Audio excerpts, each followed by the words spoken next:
going to start early. Yay. Good morning, my wonderful people. We made it. Yep. Another challenge. I know some people may be thinking, oh my goodness, are they coming out today? If we are ever not going to show, we'll let you know. So if we Yes. send out the promo and we're running behind, just know that it's some technical issues. Yes. By the time we finish with this work, we will be so technically inclined Oof. have to pay us for one thing or the other because every time we'll get one or two that we have to deal with. Yes. Awesome. Good morning. Good morning. Welcome to the program. Today is February the 5th of 2025, and we are absolutely grateful that you're here today. Remember, you are a stakeholder in what we're doing. You're a stakeholder in this movement, so do not be discouraged. Heaven is working for us, not the one that the fake pastors are preaching about. The Mm. God of our ancestors is at work. He's moving things around, making like man, he's doing it. So be remain steadfast, continue to share the information, continue to teach others, continue to send your feedback because we love those so that we can know how to improve or address some concerns if you do have one. So welcome to the program. My name is Munachim Saga, aka Ali Bubu Alanso. Okay, do not mess with my land. Ali Bubu Alanso. We need to make it what it is, the land of milk and honey, the choice property of the Lord. We just don't know yet, but we eventually get there. Welcome to the program. Thank you so much. Thank you, our viewers. Of course, my name is Ekwi Eputose. Eputos Nam, Eputos Nandibu, Eputos Namadi Big, Eputos Nandi Africa. You're welcome to this one-stop show for all your self-determination and liberation needs. All the information you need. You want to set your people free. You're concerned about Africa. You're concerned about what is going on, that this cannot be so. Then this show is for you because we tie things together. We discuss trends locally and all over the world with the aim of connecting things together to make them make sense to you, our viewers. Remember, Daughters of Truth is now monetized and we can receive your stars thanks to Nostalgic One. He was the one that opened the door and made us know that, oh, we could receive stars. We're like, oh, what's this? What are these? So we Right. are grateful to you, our brother. You opened that door.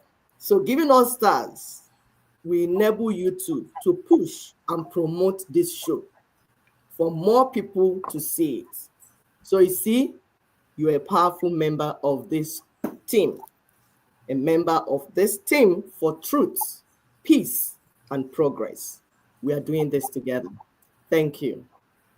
Thank you. Someone said that you're echoing. Did anything change on your side? Bitcoin? Yeah. Hmm. I Let hope me it's check not the something out. 4 devices that I have here around that is causing it. Um, I don't have the video on this laptop. All right, guys. We'll continue to see what we can do to improve the echo.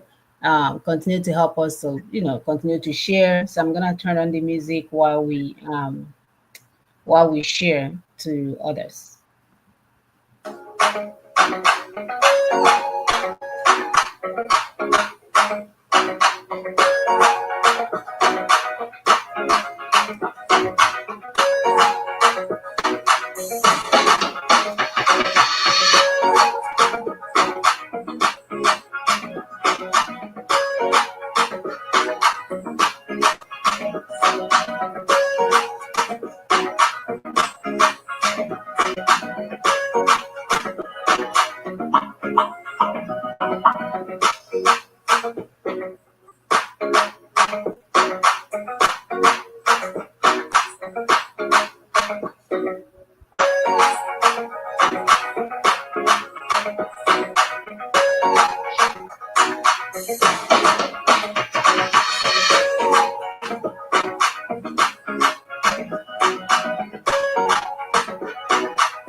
Welcome, Brother Ejike. Welcome to the program.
Please keep sharing. Keep sharing. Invite more people to come. Welcome. I'm trying to share as well, so we can give time to more people to join the conversation. It's very important.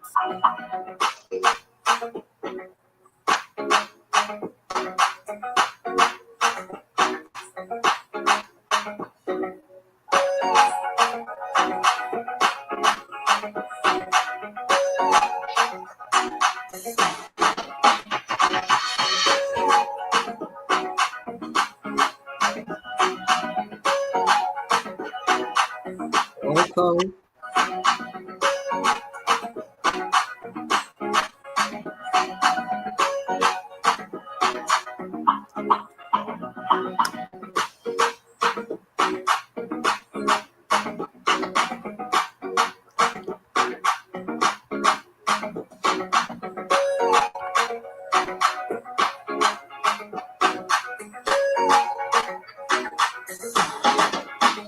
All right. Thank you guys so much. Continue to share. There's a lot of sharing going on. Continue to share and like. We definitely want to get this message across. We keep reminding our people that change is here. The template is here for you to live life and live life abundantly. And it's not the one promised to you by fake church religious leaders. It's not the one promised to you by your weekly services and your fasting. He's the one that you will have to engage in it. in order to make it work. Because, for years, we keep reminding you guys, you keep waiting on the Lord. This Lord watched ships upon ships of human beings packed from Africa like sardine. And that God didn't do not even one rain, thunder rain to swing the ship around. He didn't do it. He allowed them to go back and forth, build bigger ships to collect more people. Nothing happened. Watch them throw people into the river, do all those things, let a pregnant woman die. You watch all of that. You watch our children being maimed and destroyed and being, burned in the back with their numbers and their names. Nothing happened. So it's high time we stop waiting for someone to change anything. You are the God that you're looking at. You is the one that will make this change. You're the game changer. You're the change agent. Nobody else is coming. Going to church every day, running around, midweek service, afternoon service, prayer, fountain, overnight service ain't gonna do it. You will have to do it. It was very uncomfortable when we start mentioning that 5 years ago. We are called names. Some religious figure that pretended they were part of what we are doing ran away. Oh, I forgot. We are poking at their business. Duh, Mona. Duh. But as mothers, as sisters, as the ones that go to the labor room to push out another human being, we will not stop until our children are given a befitting life. We will never waver until our children live life and live life abundantly. We do not want to die knowing that things were not set up for our children. Even your Bible lets us to know that a good father, a good mother, I will add, will leave a good inheritance for their children. What inheritance are we leaving? Fulanis. We are watching things go upside down and nobody knows how to make sense of it. The information is there. It's waiting for you to react. It's waiting for you to wake up. It's waiting for you to activate. It's waiting for you to look in your inner self and say, how do we put a stop to this? Welcome, brother Noski. Psych. Yeah, brother. Welcome now. There you go. Okay. So, without much ado, let's jump over to our topic today, which if you were able to see the promo prior today you would have known what the topic is all about, but it's the game changer for success. Game changer for success. Are you a change agent? Are you the one who your ancestors have been ministering to you that you have a role to play in this thing? And the church is telling you to pray and fast. Have you been hearing voices in the middle of the night or even angry that the things are the way they are? Are you in Europe cleaning the butt of your grandmother and great-grandmother when men are not supposed to even see that in our land? They are normalizing for you. It's an abomination. Abomination. Now, my brothers will be working in a London old people's home as a way of feeding when we are given the choice land by the God of our ancestors. According to Adiola Ajayi, the Nigerian Army, police, and DSS lack the capacity to protect Nigerians, Nigerian communities from Fulani invaders. DSS. So. This is DSS director. This is Director General of DSS. The one that's supposed to do the protecting is telling you that they lack the capacity. Do not go and listen to your church and be waiting on the Lord. Do not think that magically the Fulanis will repent and leave your land. Do not think that Peter will be our saint, the God of our life, the saint, the apostles. Do not think he has anything to do. London, any pakam, they will fly off. The same way your president flew off the other day and the vice president jumped into his own flight to go to Senegal. That's the same way when the blood will start flowing, that's the same way they will travel. These people have houses in Dubai. They have, because the colonial masters are rewarding them for a job well done. Yep. They have places, their children are not even in that place that they are governing. That's how bad it is. But also Nyamaka Makwaya. Mr. Adiola Ajayi is telling you the Nigerian army, he didn't even say the vigilante, he said the Nigerian army, the police, the Nigerian police, the Nigerian army, the Nigerian police, including the DSS. All of them. All of them. Oku Agugo, right? Case closed. It's finished. A case of it is finished. All Google. Sharpen your whatever you got. Cook some oil on your stove while you're going to bed at night. When your oil again at low heat. When you're batahala, put your hot water on. My dear, no one na ha agaghị abịa mana onwe another style ha na-eme ha gbaa fuel the whole house amụnye ebe niile ọkụ. Cherezi ndị ga-agbapụta. Oh, it's not okay. Easy. Our people are being hunted down on daily basis. Like animals. Yeah, like animals. So-called security officers say there's nothing we can do. But they can go and hunt our people down in their homes. The security officers, the army. If you wear camouflage, they'll say, this cloth is our own. They get on you. How are you wearing it? No, but you cannot protect the borders. So what are you meant to do? What is the work of military? If it's not to protect the integrity of the borders of the country, or you don't know terrorism is war, act of war? No, you lack the capacity. Okay, you have told Indian TH here because we've been saying this since. Now you have accepted it. This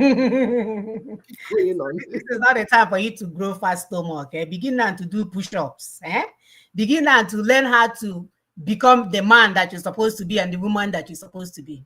So let me answer this swag for it. Say Nigerians have the right to bear arms, which can be utilized. No. Nigerians don't have the right to bear arms. That's the issue. The 1999 Unitary Constitution will get you down if you bear arms. Nigerians do not have the right to bear arms. That is the issue. Because under that's why you remember Autumn, the governor of Benue State or Benue Middle Belt. That's Kogi or one of those states in Middle Belt. When they attacked him, he ran to Buhari, the executive, to say, they're attacking my people. Buhari said, go back to your state and live in peace with Fulanis. So if they had the right to bear arms, why would he be going to Abuja to say they are killing us? He will carry the arms and arm his people. 1999 Constitution, you are chief executive officer of the state. Is not a security officer. He is just a representative. He's monitor. He's a monthly money collector. Yes, monthly money collector. So he is not able. It has to be from the Abuja. And that's why we keep telling you that Nigeria is an inverted federation. It is not a true federation. The federation you thought you were building has been hijacked. And they turned it. So that's why I say it is called unitary constitution. Unitary means that you cannot take decision and do certain things at the level. Okay, Benue State, thank you. Thank you, my father, David Salami. You're welcome. So the governor of Benue State, then Autumn, he couldn't protect his people. If he could protect his people, he would not need to get to Abuja to ask them for permission to fight those that are killing his people. He would just start action. Another one in Yoruba land went and bought drone, ordinary drone, to see what is happening in the bushes in his state so that he can protect his people. But he had to go and get permission from Abuja to use the drone. And they told him he does not have the right to use drone because he has to come from Abuja. If you can use ordinary drone as a governor of states to see the criminals coming to attack your people, is he armed? You'll be able to have. So under the Unitary 1999 Constitution, the executive list, go and check it. There's a video that we've done where we read out all the executive lists because some people that don't know what is going on. Sometimes they'll say, oh, we have constitution. Yeah, Federal Republic of God. No, that is why if you do it, they terrorize you. If you do it, they will call you a terrorist. And then look at the one that happened now. Jackson, we'll show it during this video. He was attacked by Fulani. He struggled with Fulani that attacked him and shot him. And in the struggle, he killed the man. they said they tried him in Life, Nigeria. yes. That Life. they want to kill him. They will unlife him for defending himself. That's why we tell you that the 1999 Constitution is the worst thing that has happened to you as an indigent, as an indigenous person in that Nigerian space. Thank you, Nkem Namsi. Yes, I got it. What a name. Has not been massacring people's name. Yes, my dear. This is good, my dear Mona. Okay, thank you so much. Aside, thank you. So, my sister, let me not interrupt. We'll continue. We are packed. We'll break it down for you. Just calm down, please. Let's break it down. It's better that you know. Yes. So I'd like, keep asking questions because our brother honestly thought that you can protect yourself. No, not in that place, my dear. So the right to self-defense is a core principle ingrained in human experience.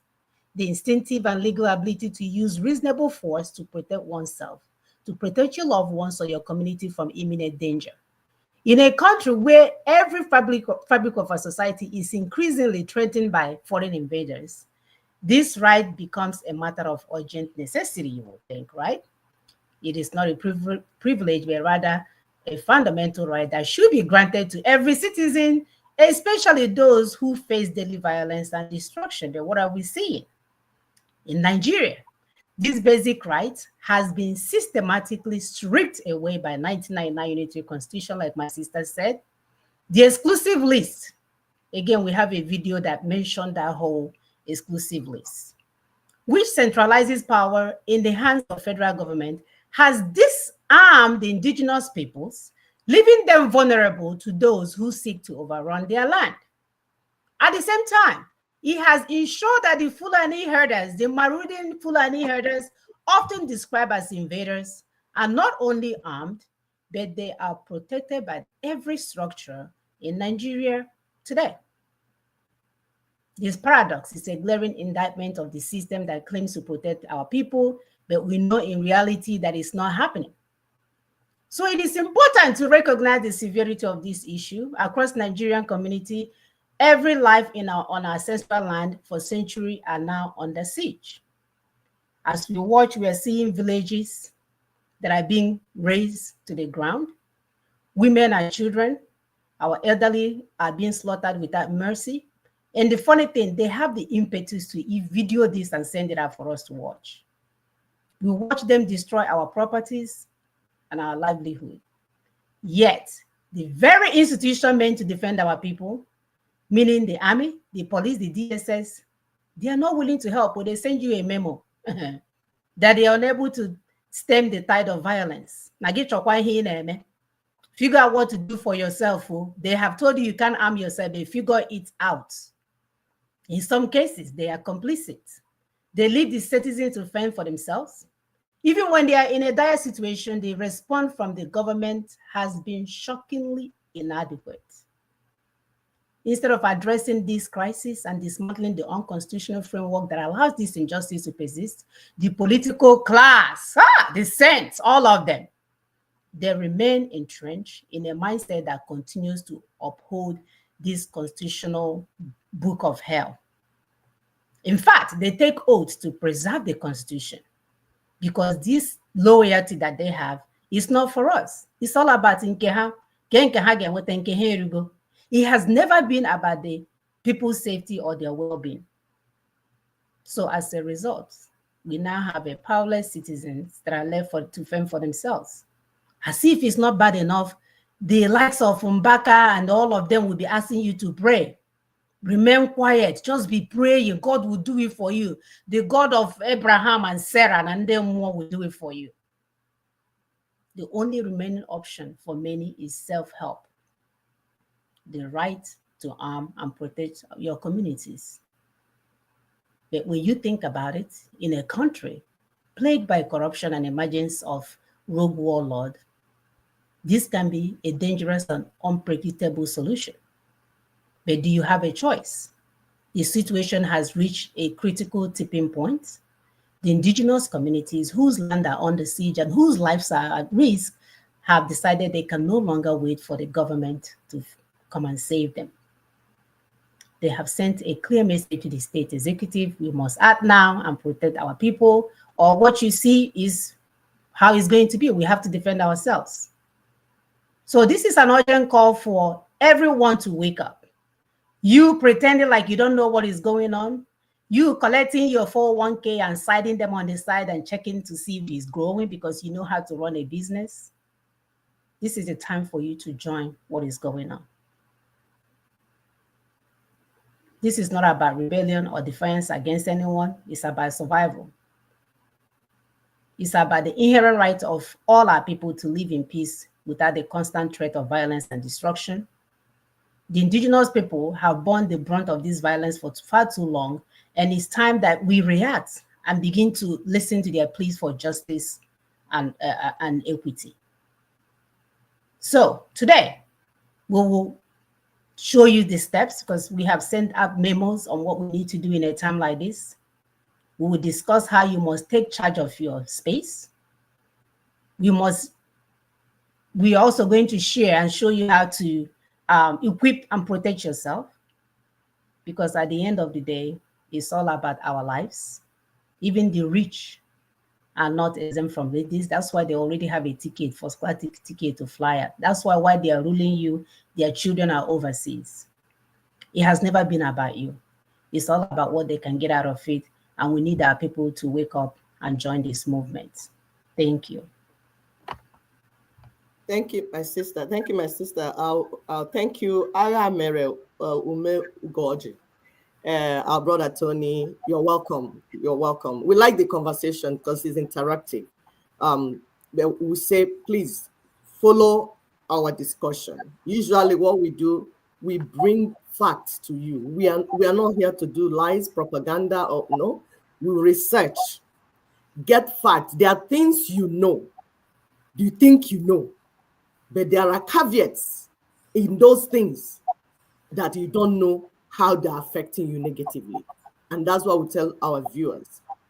When you join, please, it's okay to interact and ask questions and make comments. We like it, but listen to us first. And then please try to watch to the end also, for those seen for the end. When you don't understand where we're going, just continue until you get to the end. You understand it eventually. At the end of it, we will be more informed than we were before we started. That is the aim. For everyone that comes across our video to learn some things that he or she didn't know before. Because they have been doing, the more you look, the less you see to us. But as indigenous peoples, we've been asking questions. Why is it that we are so blessed with so much resources, yet underdeveloped? Yet we are not able to be at the level that we're supposed to be. What's going on? And then, as daughters of truth, we went into looking for answers. And we have seen the answers. We continue to see the answers. So the more you look now, if you follow us, if you follow this community of truths, the more you look, the more you will see. So the first video we are playing right now is Fulani in action. You will see the source of hunger. You're hungry, right? Last week, we told you about Mr. Hunger, the angel of hunger that is dealing with everybody. What is the source? Is it that we don't have land anymore? Is it that we don't have rainfall anymore? Is it that we don't have sunshine anymore? Because to produce food, you need land, sunshine, rain, and our lands are very fertile. Middle Belt alone can produce what everybody can eat in that land. But what is going on? Why is it that the indigenous communities are not able to protect their investments, their assets, their farmland? Because when you keep going to destroy their farmlands, that means that no one will want to invest in farming anymore. The question we are asking is, who sent these people? Is it the government? Is it the colonialists, the globalists, the corporations, the big corporations that we know what they've done in other countries? Are you thinking? Because we want our people to be thinking. Is it like people like Bill Gates? Does it have to do with GMO projects? Are they purposely destroying indigenous farmers and local seeds? to create hunger, man-made hunger, are the global demons softly killing off indigenous Nigerians, the communities, so that they can come, like they went to South Africa, Namibia, Zimbabwe, Kenya, where the white farmers, the big corporations, took over the lands of indigenous peoples. Is this what is going on in Nigeria? What is going on in Nigeria? Please, we are asking questions and we want answers. Join us. Thank you, my sister.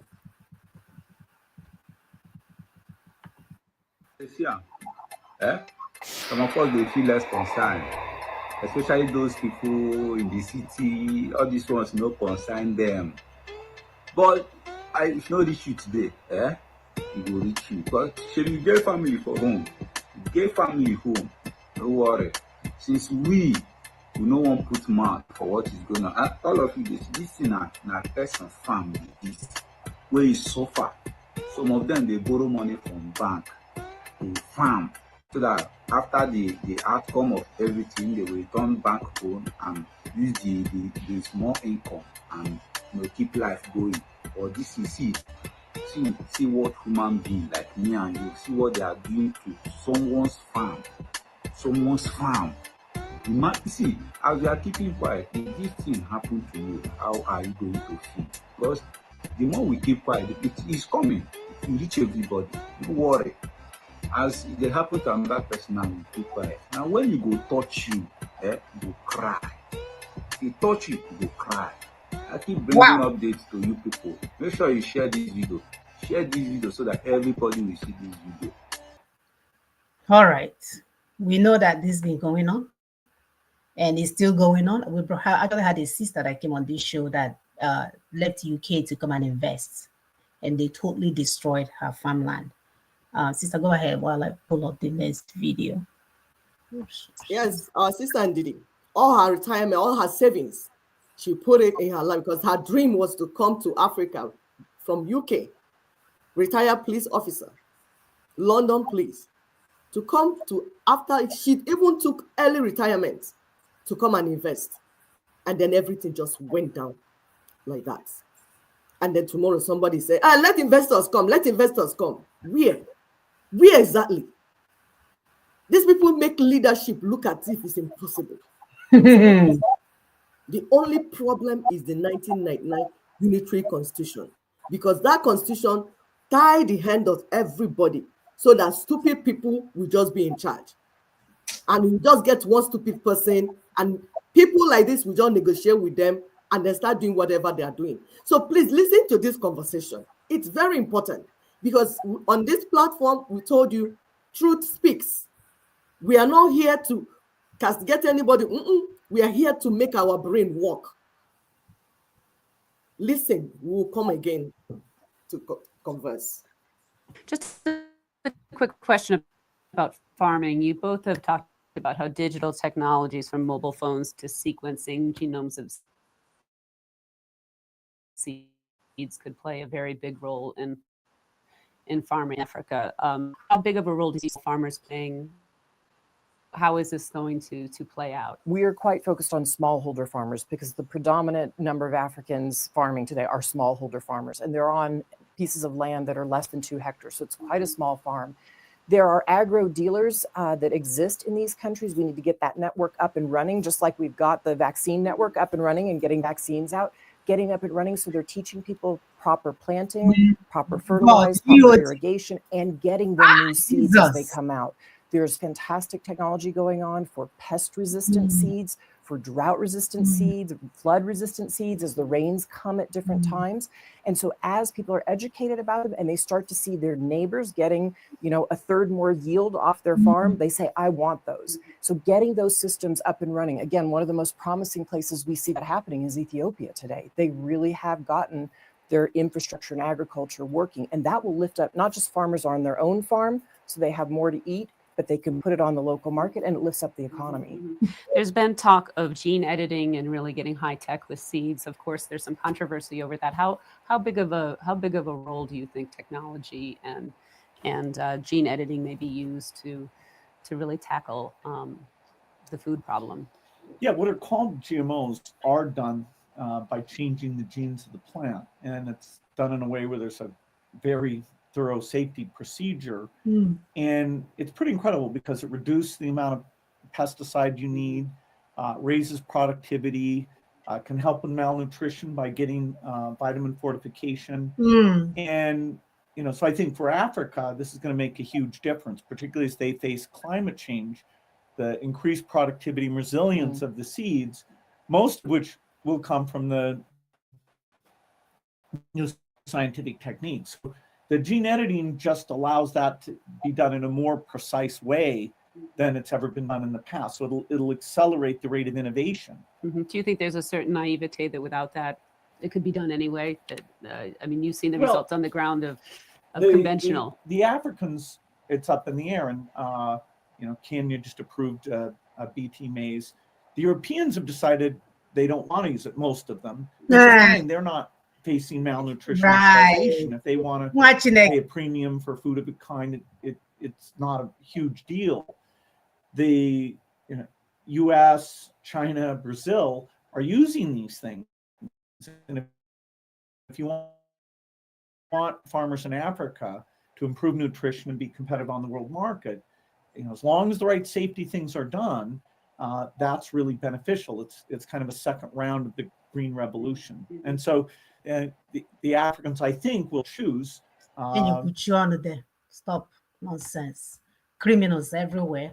They will go and cause problem. Well, they are always the solution bringers. They will cause problem. Yeah, hey, show up with their skin color. If you believe them. Oh, Europe will reject. To your own detriment. If you believe them, to your own detriment. My people, did you hear that Europe rejected it? Gene editing. Have you heard of GMO? GMO seeds? Do you know what they're all about? Europe rejected it. He's targeting Africa and Africans, where they do experiments for all things that cause disease. There's our brother, Professor Njemanze. It's just that some of these people, when they find out something, they refuse to add it to where the solution is. They will run with the problem and be talking about the problem. Every problem has a solution. Yep. Our brother, Professor Njemanze, he said anything Bill Gates is involved in is about population control, abortion, cancer, diseases, all kinds of, and death. He said that indigenous farmers are being eliminated through Fulani and their cows so that they can introduce GMO seeds. That's his own research. That's what he found out. There's so many other things. He has videos going out there. He said, if you want to destroy yourself and your people, go for GMO foods. Here in the US, it's poor people that eat GMO foods. Rich people eat organic food, that type that we have been eating in Africa for years. But these evil people, these evil colonial monsters, will go about causing trouble. Either they cause war so that people will not go to farm, or they go and arm Fulani people so that they will go and eliminate farmers and people will not go to farm. And then there will be artificial hunger. Then they will appear as the one that will bring solution. The Lord and the Savior. We continue to play the video. This is a community. See how they're going community by community, stopping farmers from farming. Even when they farm, they destroy their farm. They get their literally destroy the harvest. They sack communities from their rich ancestral homes and take them to IDP camps where they cannot farm, and then take over their lands, rename their lands. Something is happening, my people. We are saying, look deep. Don't take things at surface. Don't think it's politics or it's investment or is it. It's deep. It's deep. Who is arming these hungry-looking Fulanis? Where are they getting AK-47? One AK-47 is about $2,000. One. Who is arming them? How much they sell drone will show you where they are using drone to act movie. We'll continue to watch. Watch, please, and continue to share. Thank you for sharing. Thank you.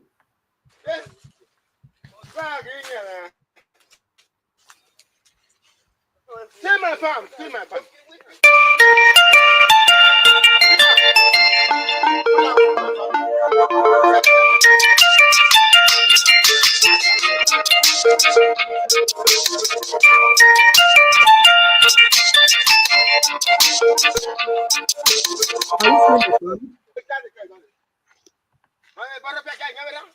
This is Oba. We call it Oba in our language. After harvest, you put you tie all your yams and everything. Have you seen what somebody did to somebody? Crime against humanity.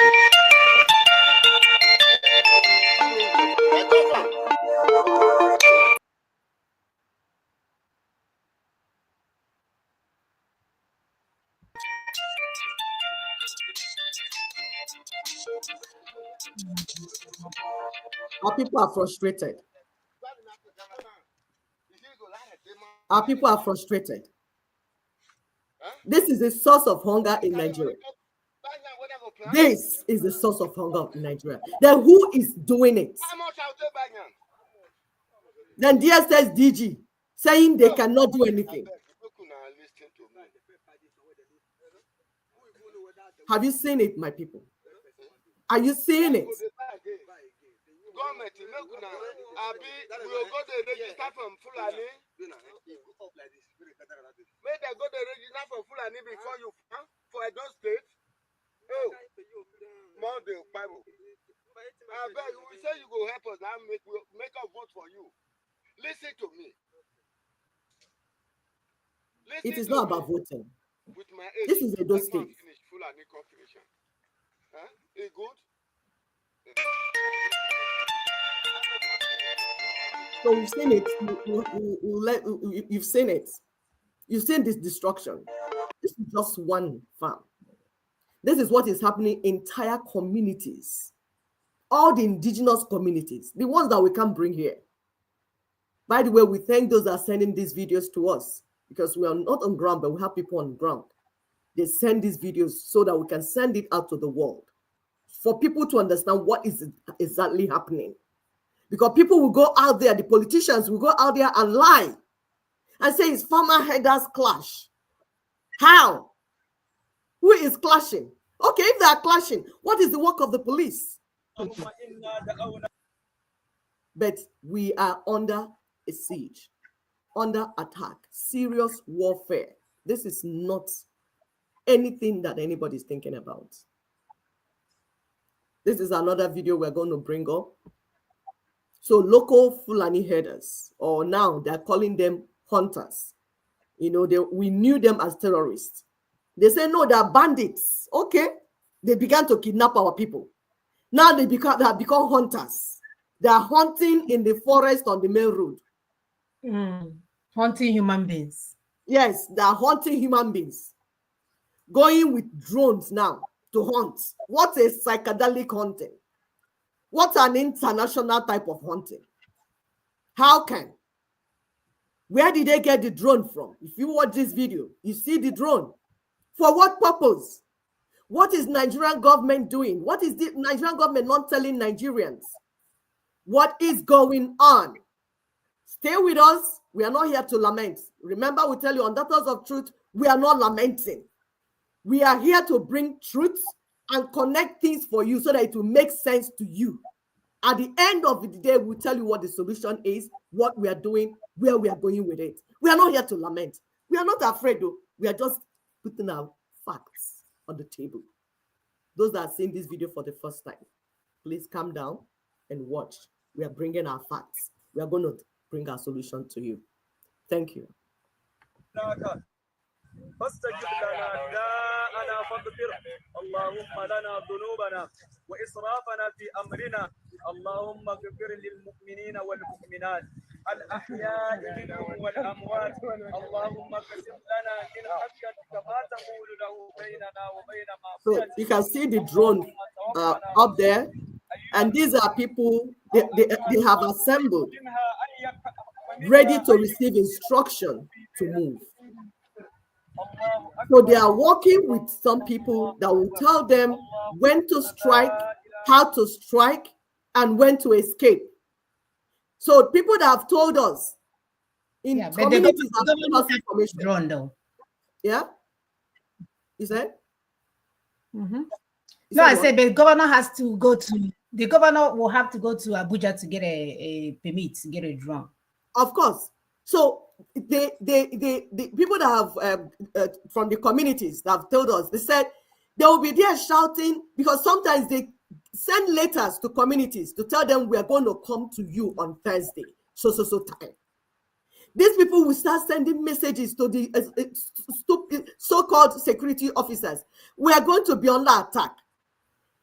These people will not come until they finish wiping the villagers, and then they will appear. Wait them.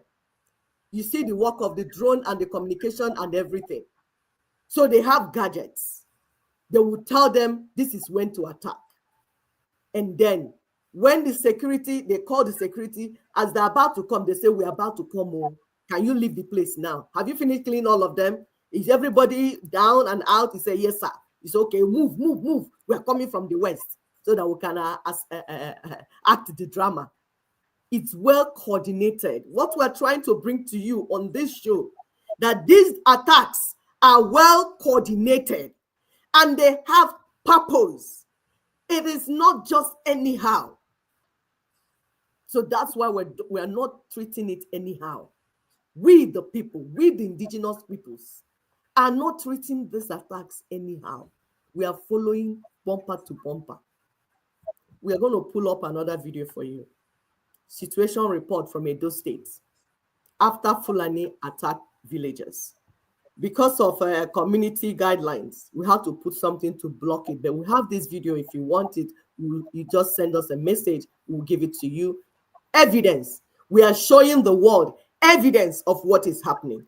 Thank God for social media. We don't just have to now wait for Arise or NTA or TVC or channels, all their stupid things that they have set up there for politicians. We are not waiting for them to carry our news.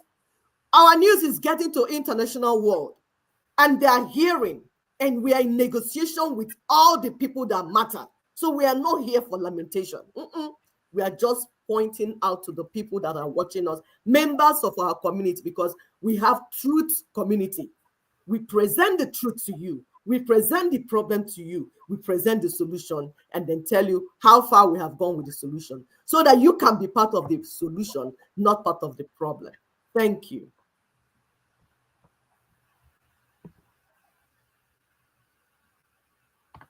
So, no be small matter. When I see blood, woman make blood. When I see, now wait till I go to yesterday, so Sunday come with Alagido. Sunday come with Alagido. Mona come home. When I see something. When I see, now wait till I do us so. Make come and help us so. Everybody don't sleep, go. Now they come and pray so. Everybody don't sleep for now. Now they take 2 o'clock night, this night. 2 o'clock this night. Now the person way remember this way never die. Mona see what they do. Mona see. Only one person wey is not happy wey they shoot. Now be this.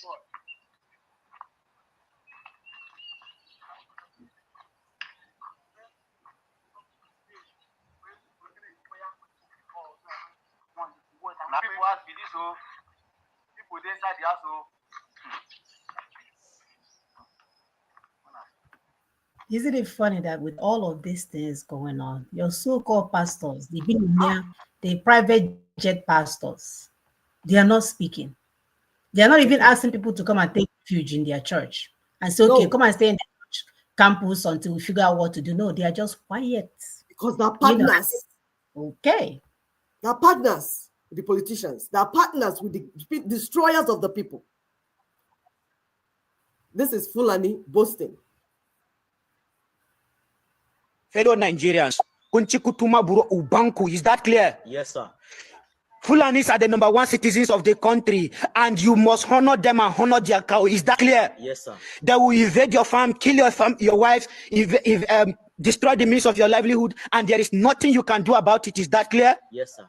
They will rape your wives, steal, kidnap you, and there is nothing you can do about it. Is that clear? Yes, sir. And anytime you touch any means of their livelihood or you touch any of them, there will be justice for the Fulanis. Is that clear? Yes, sir. Fulanis are the #1 citizens and you are inferior. Their cow is better than you. Is that clear? Yes, sir. Now get that into your tick score. Tozo, there is nothing you can do about it because Fulanis are the #1 citizens. Is that clear? Yes, sir. After destroying you, they are not going to compensate anybody. The government to compensate body. We will compensate nobody. And if you touch them, we will send the soldiers after you. Is that clear? Yes, sir.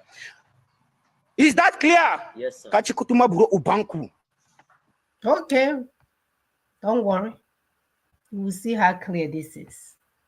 Go ahead, sister. Yeah, that's what it is. Well, there was one video about the indigenous communities being abandoned, but if we can't find it, that's fine. You know, our people were on the street with their hands on their head, screaming and going, leaving their land. This is what we're saying. But the people that should respond, the Nigerian security forces, what are they saying?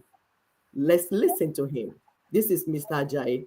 Let's hear what Mr. Ajayi is telling our people to do. With a smile on his face. So. With a smile on his face. It's so funny to him. People are dying and it's funny. That's so funny.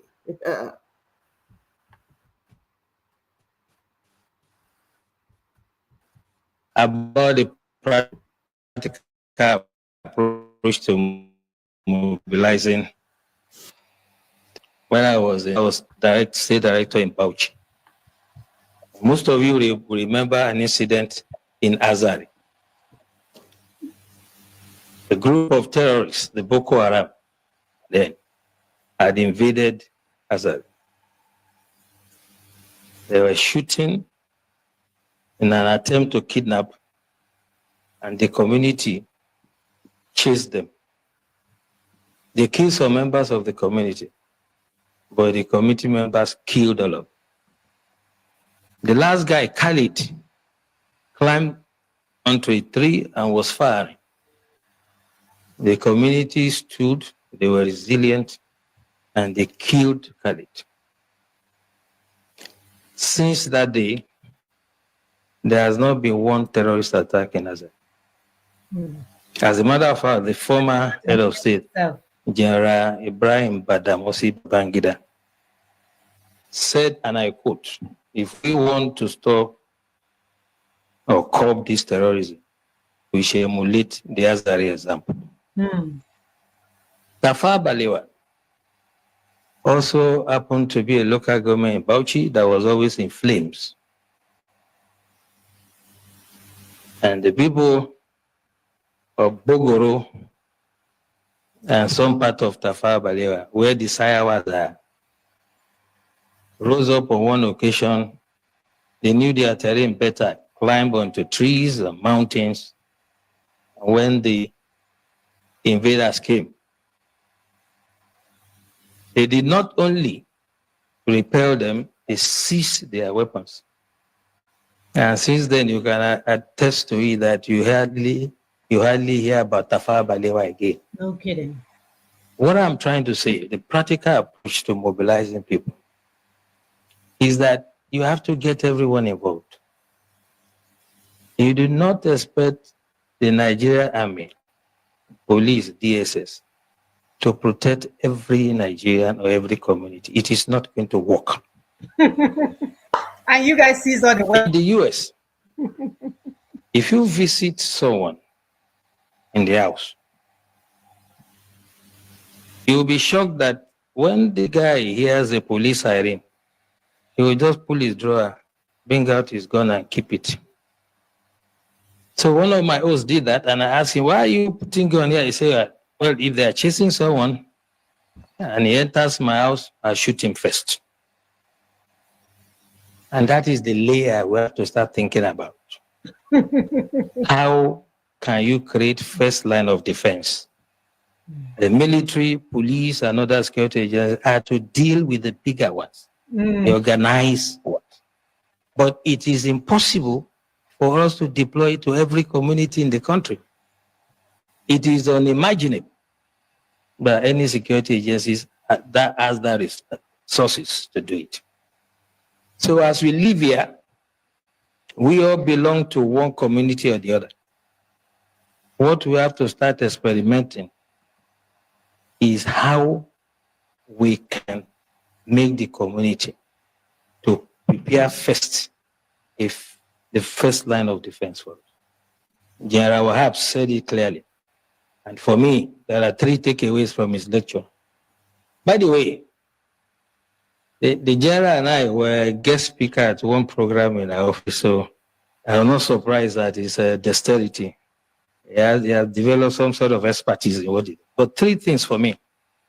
He asked us a question. What is our own culture? Our culture is communal. We do things together. Festival together. Ceremonies together. Wedding ceremony, whatever.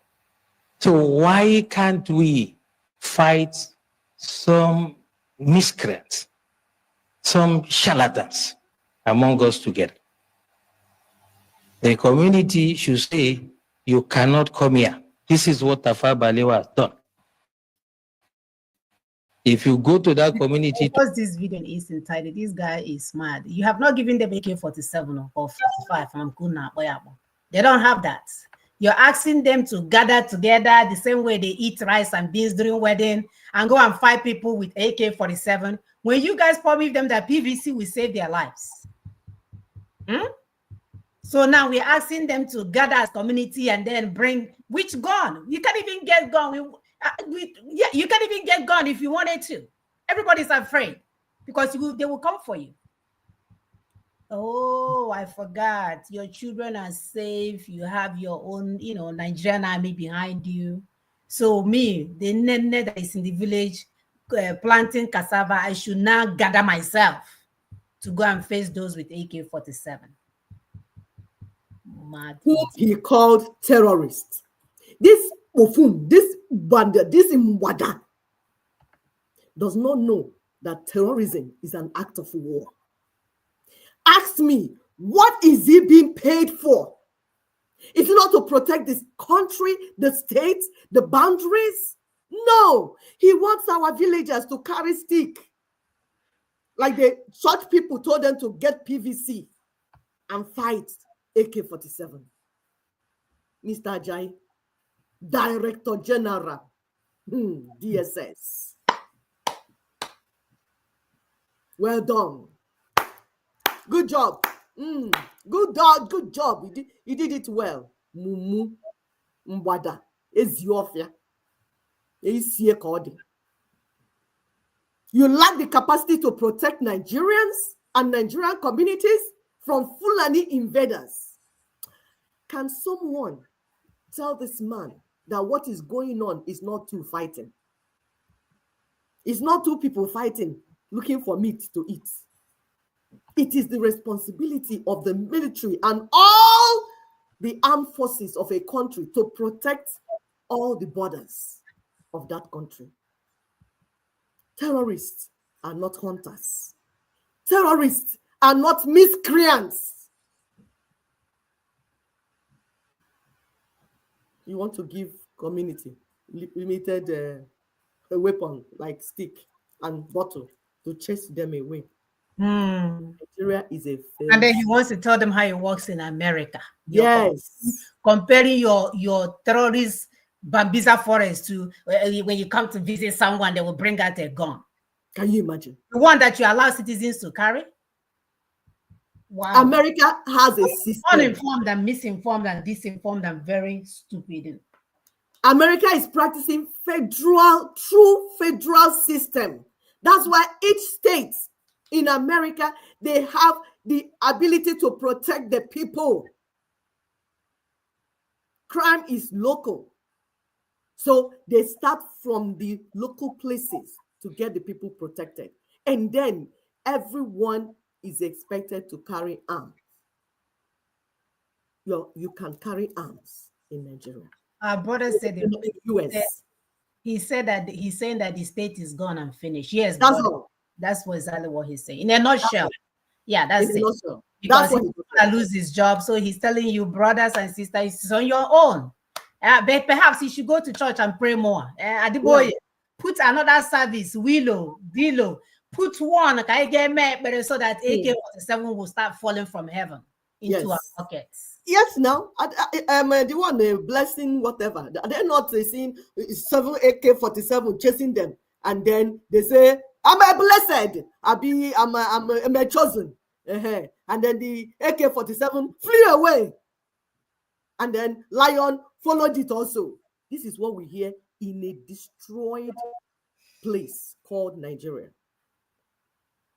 The church told Nigerians to use plastic PVC in a battle that requires AK-47, in a battle where the Fulanis have been armed, terrorists have been armed.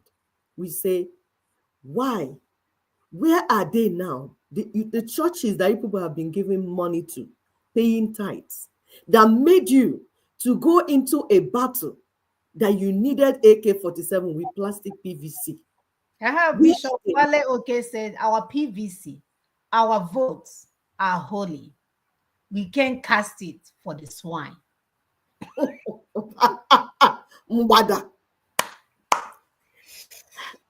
We clap for Ndibo that are decamping from the church. That's the way to go. That's the way to go. That community and the God that they worship, it is not the God of our ancestors. They are worshiping Mammon, the demon that all he does is suck blood and take money. Ndibo are decamping from your so-called church. We don't care what you call the name. Roman Catholic, Anglican, Deeper Life, Shallow Life, Winner, Loser, Redeemo, Methodist, everything, because they're together in this case. So Ndibo have collectively rejected what you call church. And we abroad have also stopped going to your church because we have seen this is scam. This is scam. The more you look, the less you see. There's no way Christians will be dying the way they're dying in Africa, and the so-called Christians in US and abroad and in UK are busy funding missionaries to do what exactly? To take which Bible to who? People are facing battle, life battle with AK-47. You're bringing Bible to them. That is the insensitivity. That is man's insensitivity. That crime against humanity. These people are wicked. The God they serve is wicked. It is not the God of our ancestors. The God of our ancestors loves us. He loves humanity. He stops us from shedding blood. If we can't even shed the blood of chicken and pour it on we open ground, ordinary chicken, to kill ordinary chicken. Our ancestors, we opened the ground to put the blood. That is how much we revere blood. Now blood is flowing everywhere and somebody is carrying Bible up and down, preaching what? Ndibo have said no to this type of Christianity, this type of religion. We don't want it. The same thing with Islam. All of you, we don't want. We will be in our house praying to the God that created us. We stay in our house with our people, talking to him directly, like our ancestors did. Our ancestors did not go to any institution where they were brainwashing them. That's why they did so many things, discovered so many things, got food for us, got to bitter leaf soup. If you look at Obono, everything, who gave them the wisdom to get it? That is science in raw form. We had our native doctors that knew much about herbs, what herbs could do. We had all that. All we needed is to build them up and work on them like the Chinese and Indian and all these people did. No, but what happened to us? The colonial monsters appeared with their fake religion, with their white Jesus, with their blue-eyed Jesus, with their Muhammad that is a bloodthirsty demon. They appeared in our land, destroyed our land, destroyed our lives. We say, No more to your religion. God punish all of you. He said. Nonsense. And all of you will go down. He All of said. We He will use said. those buildings for factories. We He will use said. those for businesses He and said. provide jobs for our children. That is what we will do. Watch us do it. Nonsense. They just don't know who they are. What's all this English that everybody is speaking everywhere? Stop that already. We're getting to Nina's, because Nina's, it has solution. It's terrible. It's terrible. Okay, sister. It's okay. We will get there. We will get there. They just don't know what's coming for them. We will get there because we are intentional in all our ways. We know where we're going and we'll get there. It's okay. It's okay. We are waking up. Ali Bobo Alanso. I will the chosen ones. And we are claiming our rightful place. Anyone thinking otherwise? Anyone thinking that we are down, that we've been captured? Woo! You just don't know what you have captured. You just don't know. I will play our video where my sister recovered. You know, as mothers, we always want more for our children, our men, our people. Our people are so dear in our hearts. It's not something that we play politics with. It's not something that we make money with.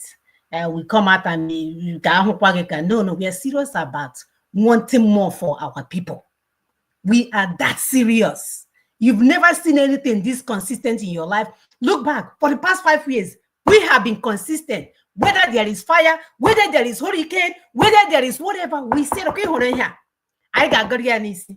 I got Garianisi. We are born for this, and this we will achieve. They won. Indicated that we were going to tell our people exactly what to do, to put guns in the hands of those who are being invading and facilitation of our government and its military. Let us cast our mind back to how we got to where things are now. We remember that when the Buhari government tried the first made the first attempt in the National Assembly to pass the grazing reserve law, some kind of law that will create Ruga, Fulani settlement, Fulani colony all over Nigeria. It was blocked. After a while, they brought the same bill back under another cover to say grazing roads. Oh, there were roads before independence, all that. It didn't work. Then they came back, say, oh, Ruga. It didn't work. National livestock, which they sent Oshimbajo to go to lunch. National livestock, whatever. Just something that will demarcate lands that Fulani cows, Fulani and their cow, could live on outside the laws that prevail, outside the current laws. And so they tried to do of us and all the adjoining lands throughout the country. None of those things worked. Somewhere along the line, Buhari attempted to resort to executive fiat.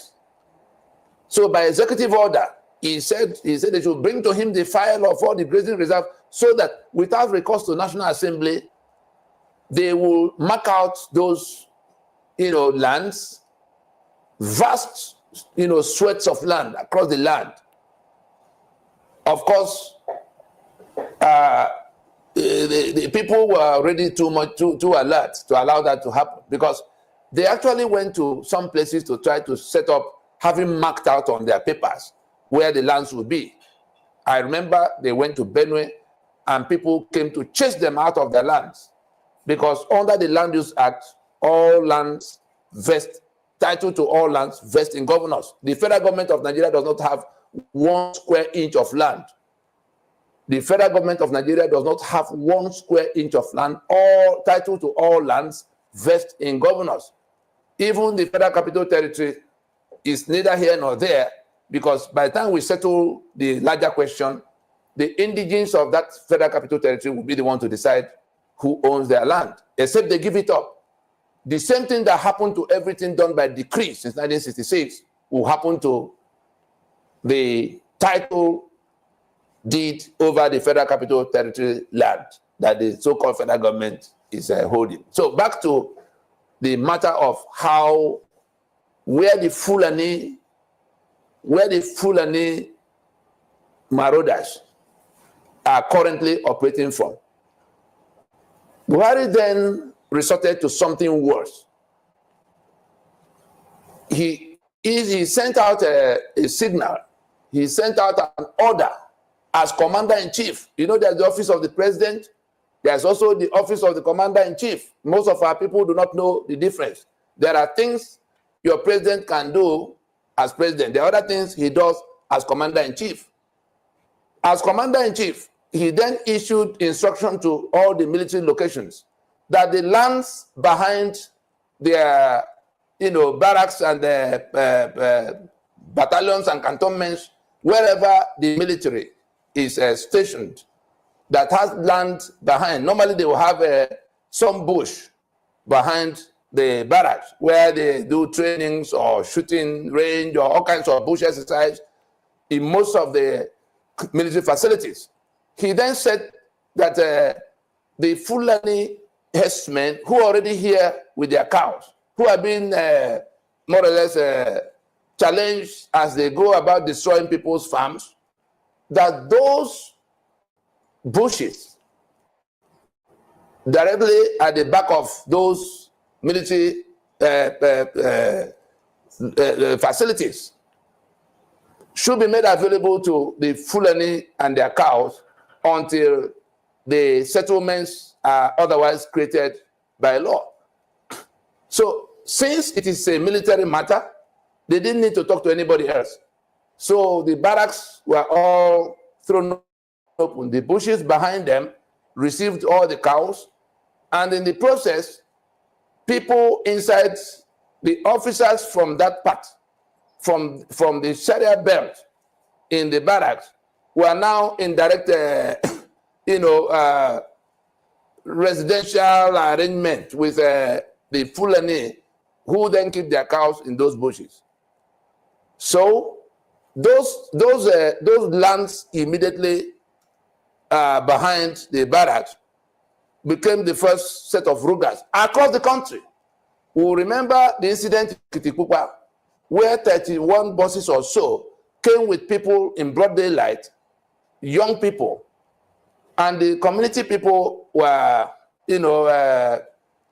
they became curious. They wanted to know where these ones were going. They headed to the barrack in the place, to the military facility in the place. The people at the gate probably didn't get their instructions in good time. And in that process of stopping them, the community people came there to ask their questions. And it turned out the people said they had just finished some training somewhere, that they were to, it turned out to be Fulani men who were coming to be discharged in that number into that military facility. Eventually, instruction came while they were in that debate, and they were received inside the place. And later, the reason the community chased after them was because there had been previous batches of people who were brought like that and who ended up, and they noticed increased activities from the area behind the barrack in terms of where the herdsmen go back to, So as it is in Okitipupa, so it is in Ohafia, so it is in all the places that, whether you went to Abeokuta, whether you went to Ibadan, everywhere the military facilities are, the Fulani were given authority to keep their cows and operate from those. So police, when they cause damage to you, which police are you going to tell that, the Fulani herdsmen that are operating from military barracks? They've even gone ahead to give them some kind of identity cards in all those locations where they are operating from. And so we come back to what do we do right now to put guns in the hands of the people who are being tormented, who are being invaded. The constitutional force majeure that we activated on the 16th of December in 2020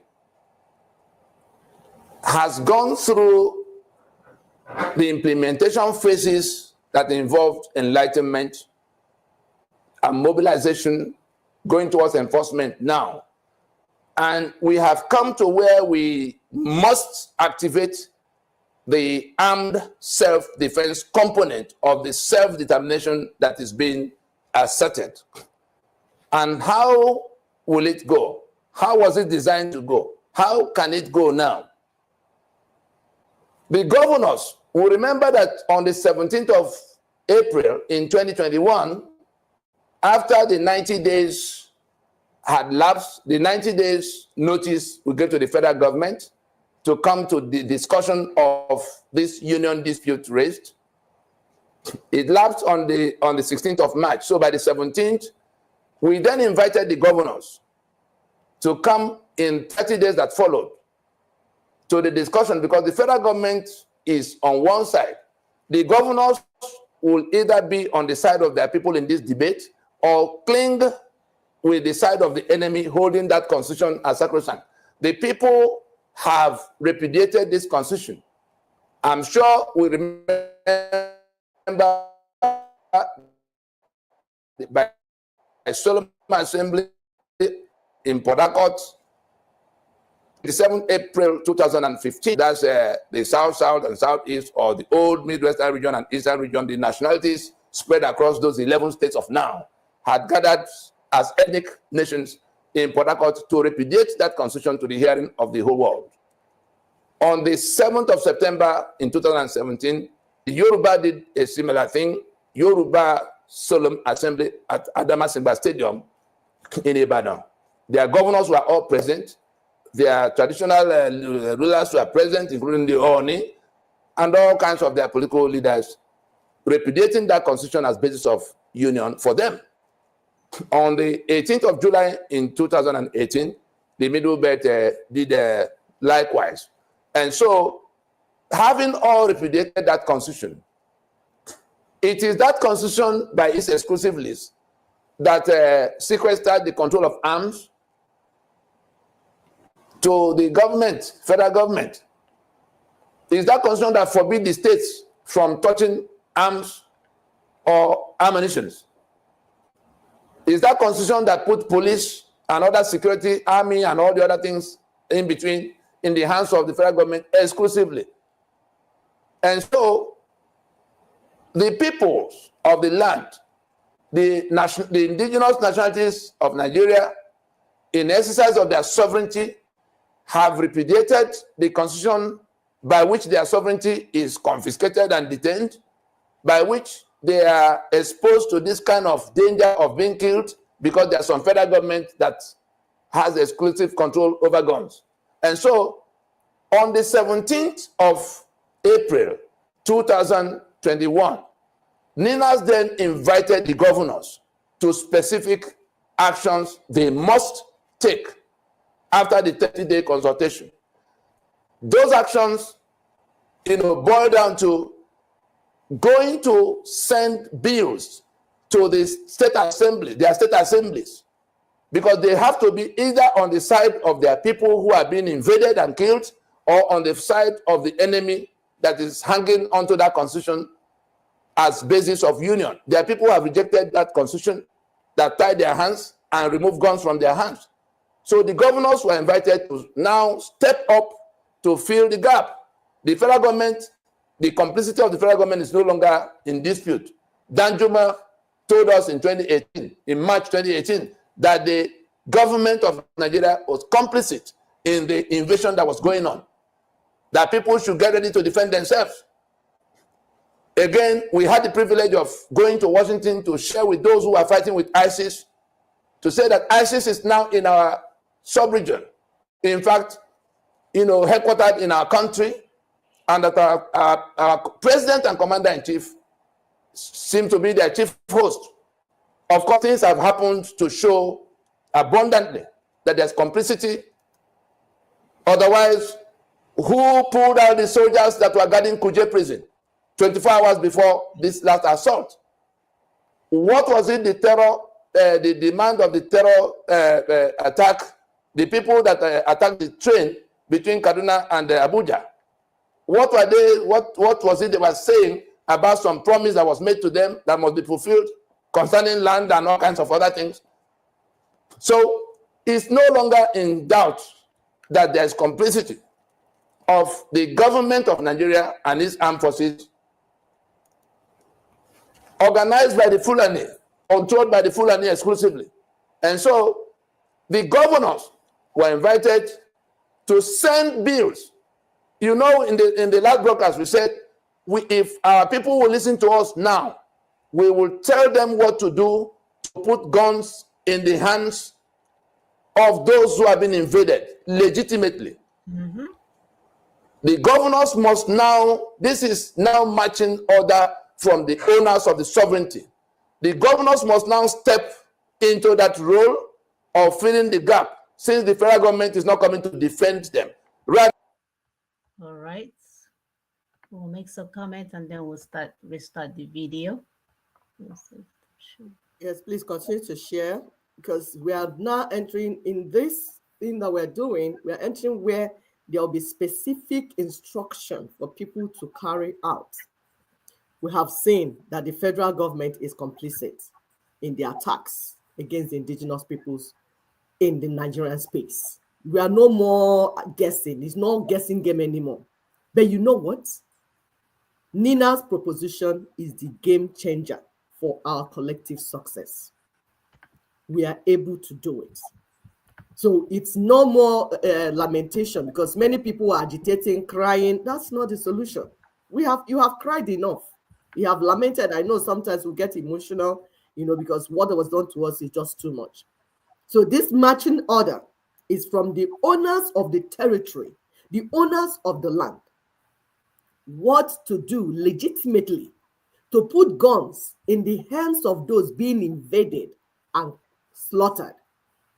We don't want you to just carry wheelbarrow and set off fire and be putting human beings inside it. It's unfortunate, because I know you must have been provoked and you were attacked and you fought back. But there's a way to do it. So you will compel your governors to follow up the anti-open grazing laws with the laws that will be passed by your state assemblies to enable them to create authentic arm-bearing local state agencies that will professionally, mark the word, professionally defend the people from Fulani invaders. They will also deploy security drones to monitor their space and the movement of Fulani invaders without going to Abuja or Aso Rock to ask for permission. How do you get permission or license from somebody that is destroying you? That somebody has orders. Yes, it's the church that is telling them not to react. Our ancestors will never wait to get any freaking orders from Abuja to defend themselves. Never. Because that's the issue we have with the religion. The religion will make our people passive, docile, and be looking doer. The more you look, the less you see. Like Oluku. You will not give appropriate response to things happening to you as an individual. That is not how God made it. He gave you brain so that when something happens to you, you give it an appropriate response that will take you out of it. Our ancestors said that the only thing they did not have answer to was death. And they said it, that the only thing they could not find solution was death. And then people were not dying anyhow. When we didn't know the so-called Jesus Christ that we are preaching, our people were not dying anyhow. They will live to old age. Now that we are closer to God, we now know Jesus. We have now born again. We have died again and resurrected again. Children are dying. Nobody is sure of anything. Everybody is dying every day. Says who? That is wrong. You're taking back your sovereignty and your power. You're taking back your space, but you must be guided. We don't want you to get into things and do things in the way that you endanger your life and the life of your children. And Ninas is here to guide you. There are ways to do it, and you'll be guided step by step. Please send messages to us. If you're a leader, a community leader, a leader of any sort of the indigenous people, no matter where you're from, you are a leader of the people. You need information. You need how to do what you're supposed to do legitimately. Please reach out to us. We will guide you, because this work has to be done. Except Nigeria is the Nigeria of sanctity of life and equality of men. We don't have business in it. We don't have party to it. We can no longer tolerate this master-slave relationship where the master has not become a hunter to hunt our people down. After all the resources. So. Exactly. Every indigenous person must go back and stand on their ancestral homeland and begin to defend it from there, begin to negotiate from there. If you want to live together, we begin the negotiation from there. That's where it's going to start. Don't stand in the air. You came from somewhere. If you know where you came from, your ancestral homeland where you came from, go back there. Protect the land, and we begin to negotiate from there. I'm an Igbo woman. We are Igbo women. Yoruba people, Ijaw people, Efik. Nobody, everybody has their land. Nobody is taking anybody's own. Stay where you are and begin the negotiation from there. That is how to build a union. You don't stand from top and make constitution and impose on the people. And then when they are being invaded, you say, oh, we lack the capacity to do anything. God punish you. Why are you being paid? Why are you receiving salary? Get out of the way. Let's get the job done. We'll complete this segment of this video. Listen, if you need to take a note so that you understand what you need to do to be part of what is going on, part of solution, not part of the problem. Thank you. Rather, the federal government is complicit in the attack. The governors must now do like Samuel Otom did, taking to the same advice, to send bills to the state assemblies. Let those state assemblies pass the bills. Let the governors sign the bills into law to issue firearms to agencies they are going to create to defend their people. It's not enough to say the people should go and defend themselves. Why? How would they do it? How to be able to push back when 200-300, militia men, Fulani militia, turn up in their communities, bearing a motorcycle? That's the way they move. And so if you have a community that can hardly boast of 100 or 200 people, how are they going to respond if they are surrounded? Is it by jawbone they are going to defend them? I ask Paradeboye. Is it by what means? So the governors cannot be going in the name of the people to collect 3 billion, 4 billion, 5 billion every month. The governors cannot be collecting taxes and buying houses in Switzerland and Ikoyi for themselves. And then when it comes to doing what they should do to defend the people that are being killed, they say Constitution say there's nothing. Constitution is dead. The 1999 Constitution is no longer able to prevent you from doing whatever you can be doing for yourself. So those 68 items on the exclusive list, arms and ammunition and everything that you couldn't do. I'm sure most of us heard that Governor Fayemi in Ekiti bought drones to deploy, to even see what's going on in his forest. And he tried to go to get permission from Abuja to deploy the drones. The National Security Advisor wrote him a letter saying only the federal government can and the military can deploy drones. Governor, chief executive officer, chief security officer for a state cannot deploy drones to look into the forest to see who and who is coming and killing farmers and molesting people, because Nigeria imposed, the Fulani imposed a constitution that exclude everybody else from touching gun or taking care of their security. So where we are now is that every other suggestion about how to go and defend yourself or how to go and get gun that could be criminalized, I have to refer now to a video that has gone viral from Pastor Paul Nenche, in which he was talking about some law that permit people to defend themselves, a criminal code or penal code, in which they could, in course of defending themselves or other people or their property, even kill the aggressor. Yes, such law exists, but there's also the Constitution that expressly make arms and ammunition the exclusive business of federal government. The implication being that if you are found with any gun that was not issued to you, authorized by the government, federal government, or any of its agencies, it is an offense in itself.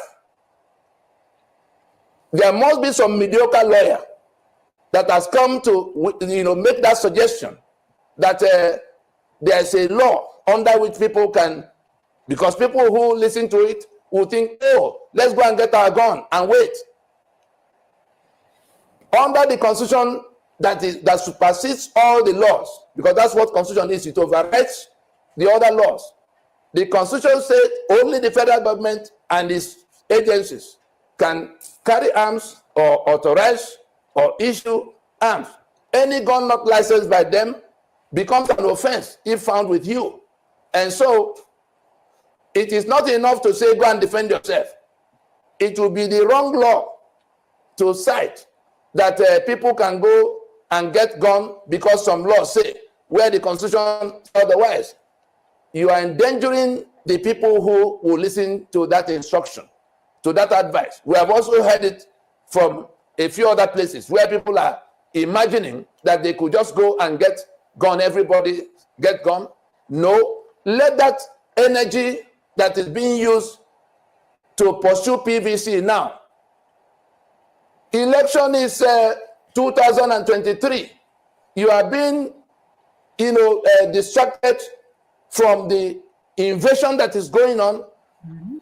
That energy that is being used to pursue PVC should be used to compel those governors to do exactly what Samuel Ortom did. And Ninas is hoping, from where things are now, Ninas is hoping that in the course of July in 2022, all the states, especially the ones that have passed anti-open grazing laws, will follow it up by passing the kind of law that Benue passed, by which firearms were issued. Because the Constitution has been repudiated by their constituents, the governors must now step into that space. Our sovereignty is on the table. If the governors don't join their people to step into that space, to make laws and issue firearms, create agencies that will stand in, not state police, not anything the National Assembly has to approve of, not anything the IG of police has to approve of. We saw the governor in Zamfara talking about police commissioners that will approve. No, you don't need anybody's approval. If the state assembly will pass the law for you to create an agency to bear arms that will defend the people from this kind of invaders. Under such laws, you can also deploy drones to monitor when they are coming.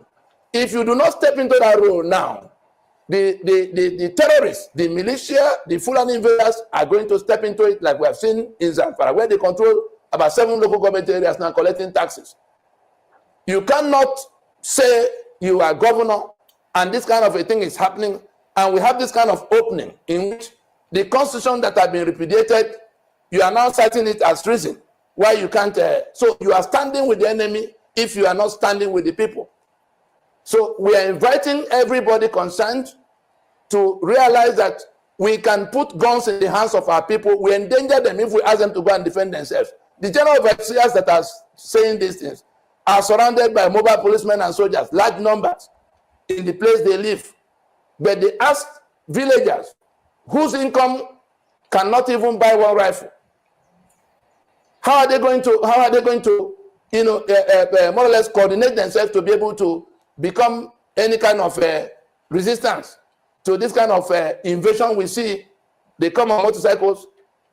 The law is on the side of the enemy. That's why the motorcycles can come from wherever they come and go as they go.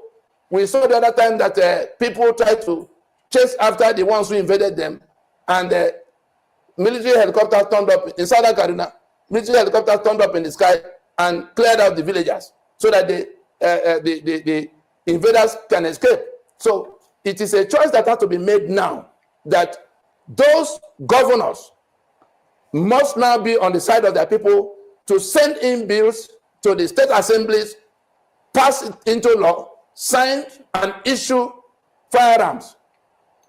We cannot be, elections will not resolve this matter. Election is the most wicked distraction in the kind of invasion that is going on. Election will not solve this problem. The Peter Obi that went to Downing Street, anybody who wants to know the role of Britain in distracting us in favor of the caliphate should go to YouTube and research the video titled Nigeria, the Pyramid of Evil. I repeat, Nigeria, the Pyramid of Evil. So that you can see that Peter Obi had been drafted. If Nigeria was working well and it's just economic problem, Peter Obi will be one of those everybody will say, let us try. He certainly has shown competence. But that's not the question now. What we are facing is an invasion by Fulani agenda, attempting to take our sovereignty, our land.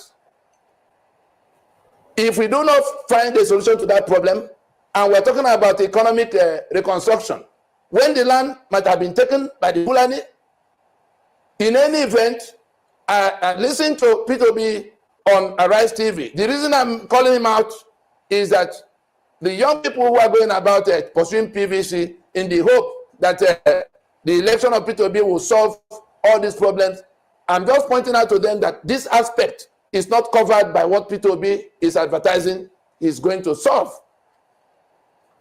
The aspect of the invasion that is going on now, election is in 2023. The invasion can overrun you before February of 2023. Anybody who is not offering us an answer, offering us a solution to that invasion is discussing something else. And listen to him on Arise TV. Peter Obi is talking about how to save Nigeria. Ninas is talking about how to save Nigerians that are trapped in the toxic unitary union defined by this constitution. There are two different campaigns. There are two different subject matters. Saving Nigeria, or saving the Nigerians that are currently trapped in Nigeria. At a time, the Fulani want to take that Nigeria for themselves. So the first urgent business is, how do we recover the land? How do we get hold of, remain the owners of the land? Because we are being overrun. We either sacrifice that Nigeria that's not working to save the Nigerians that are trapped here, being slaughtered here, or we sacrifice the millions of Nigerians that will be killed to save that Nigeria that Fulani wants to take for themselves. Let us reflect on this and make the choices we have to make. I do not want to talk about the other candidates because we already see what Atiku said about open grazing laws that have been passed by the states. He said they are unconstitutional. We saw what he did with Deborah's killing in Sokoto. He stood with his people. If Atiku becomes president, he is going to just continue the Fulani agenda. Make no mistakes about that. As for Tinubu and his APC, it's a pity that for Tinubu that went to bring this calamity upon us, the Buhari that became president, because he has not been called to account for the consequences of that terrible decision, supported by falsehood, which they spread all over the place, and the violence that was imported. Now he wants to stand on the podium of that wrongdoing to offer himself as the next president. I don't think we need to discuss that ticket. I don't think we need to discuss Atiku. That was why I went straight to the P2B that is looking like alternative to the people chasing PVC all around. Let us do first things first. That constitution has been defeated. If we don't step into our sovereignties, the invaders will step into it. I think we can stop there.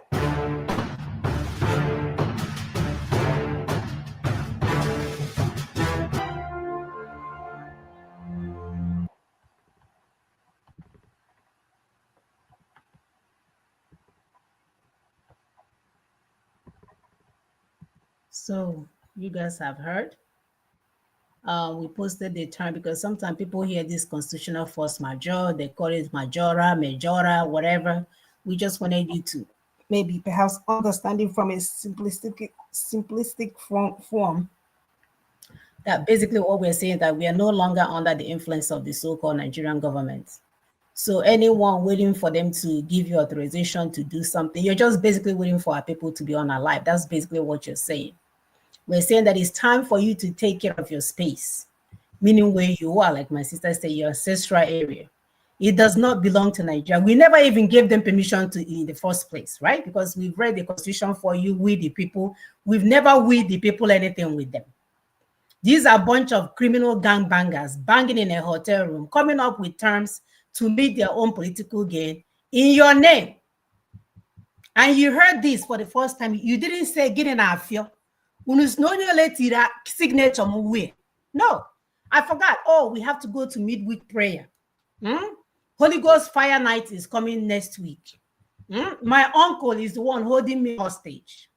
You're hearing that somebody went and lied against you. Say that you put your signatures where you have never even seen the person, talk less of putting signatures.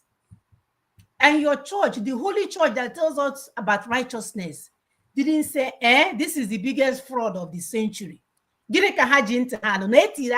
No. They will tell you that your PVC is holy. Go and vote. Because, there's a saint, with even a saint name, coming with one watch that will save you. And we warned you guys that they're just prolonging your death, your punishment, the unleashing wickedness, they are just prolonging it. If you have this information, share it amongst our people. Maybe they didn't hear you before, because I know some group of people that we know here in Houston, they were wearing uniform, grown men and women. They're supposed to be in a civilized world that should be wanting more for their people. No, you know what they did? They raised almost $1 million for Obi. And then with they're obedient or Obi. When my ancestors sent you guys down here 10 million years ago for a time like this, that you have learned enough about speaking up for your people for you to stand up and say, fashion, I will him fashion for 20 years. I have shown up for 30 years. When am I going to start being a responsible adult? Sister, go ahead while I pull up the videos. Write-up. So, in summary, we're saying that marching to an AK-47 battle with an enemy-controlled PVC is the true definition of folly. This is by NSC, and there is a full press statement. April 28, 2018. You see the time the warning came. Don't go there, don't go that route. No, but people did not hear. What is the consequences? What are the consequences of this folly now? We see blood everywhere. We see misery, hunger, pain, hopelessness. But who led you there? The church. The church, while we are warning the sheep, don't go that route. Because they are calling them, yes, daddy. Yes, daddy. Because that is where the church is getting all the money is using to build big buildings, auditoriums, the one that now they want to hand over to their children, because they're now sucking. This business they're doing is wonderful. They have done business with our people for the past 30 years. And the people they used to do that business, now they're about to die.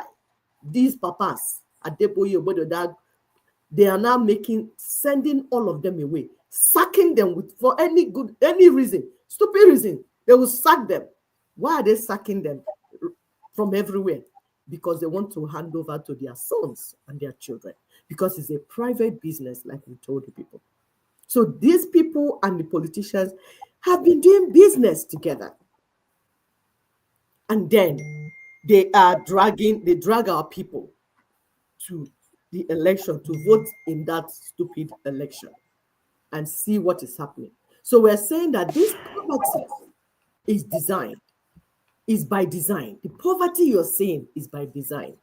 It is part of the Fulani conquest agenda against Nigerians that is powered by the 1999 Unitary Constitution.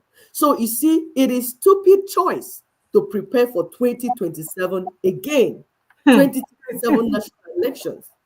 Ninas have been warning us, but people will leave the church and abandon the warning, the instruction being given to them to follow their GOs, these ones that are here to make money. So it's a stupid choice to prepare for 2027 national elections, to renew the life of this document that is killing our people.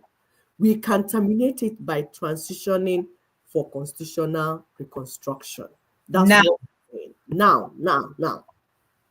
So if you look at what happened to Sunday Jackson, because somebody called Mr. Ajayi is giving people advice, go and organize yourself like you're organizing for Christmas, so that when the head has come, you will use skin and jawbone to attack them.